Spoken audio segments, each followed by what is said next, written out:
Un po' come in ogni racconto, l'eroe si trova di fronte all'ultima fatica, l'ultima sfida, quella che può determinare irrimediabilmente il suo destino.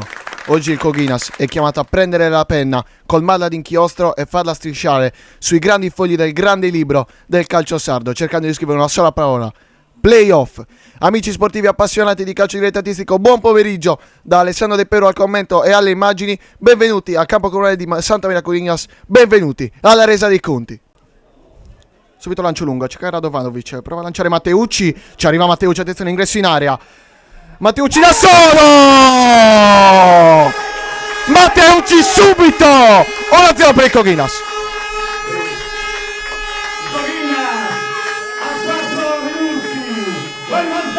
Il suo compagno, Viale, cross in mezzo di Viale, Perez coi pugni, mette in calcio d'angolo. Va a colpo di testa e Radovanovic non riesce ancora a concludere in porta. Pallone lungo a cercare in avanti Ducar di fronte al portiere. Il gol è buono, Ducar 2-0. Al 13esimo del secondo tempo, Rami Ducar! Seu scambia con Greco, Seu in mezzo per Radovanovic che arriva adesso.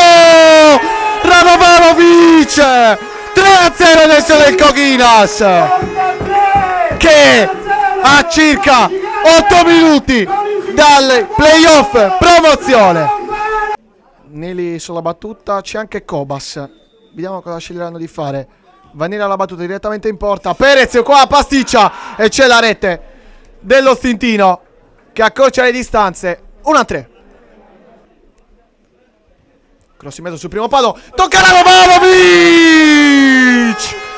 4-1, doppietta di Radovanovic e adesso è quasi finita, perché la partita è praticamente finita e finisce qua. Il Coginas per la prima volta nella sua storia accede ai playoff promozione per salire in eccellenza.